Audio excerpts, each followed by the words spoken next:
บัญชาการปกสเมืองแอดแขวงหัวพันได้จัดพิธีประกาศกงจักการจัดตั้ง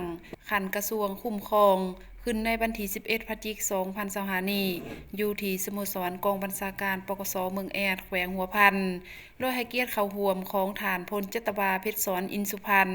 หัวหน้ากองบัญชาการปกสแขวงหัวพันมีฐานนางมณีบอนสอนมณีห้องเลขาพรรคเมืองผู้ชี้นำเบียกงานพรรคพนักงานเมืองแอดมีบรรฐานคณะพรรคคณะบัญชาหัวหน้าแผนกห้องแผนกหัวหน้าห้องหัวหน้าปกสกุมบานแขกทึกเชิญจากห้องการออมข้างเมืองตลอดหอดนายและพลตำรวจเมืองแอดเข้าร่วมนำพันโทบงพันธ์แก้วเพ่งคำหัวหน้าห้องการเมืองปกสแขวงหัวพันไล่คืนพานขอตกลงของกระทรวงป้องกันความสงบฉบับเลขที่2856ลงวันที่3 ตุลาคม 2025บารวยการแต่งตั้งนายตำรวจที่ขึ้นกับกองบัญชาการปกสแขวงหัวพันในนั้นได้แต่งตั้งพันโทสมแปงมิงสวรรค์เป็นรองหัวหน้ากองบัญชาการปกสเมืองแอดส่วนหัวหน้าและห้องที่มีอยู่แล้วแม่นรักษาไว้คือเก่าและไหลผ่านขอตกลงของกรมใหญ่การเมืองฉบับเลขที่5349ทับกมปสลงวันที่17 ตุลาคม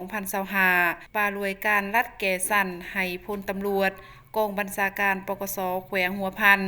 ในนั้นได้รัดแก่สั้น10 โทขึ้นเป็นสั้นห้อยตี1 สหายและรัดแก่สั้น10 โทขึ้นเป็นสั้นบาทีห้อยตี1 สหายให้เกียรติประรับสั้นโดยฐานพันโทคำไซเกียนหอมสมบัติหัวหน้ากองบัญชาการปกสเมืองแอดแขวงหัวพัน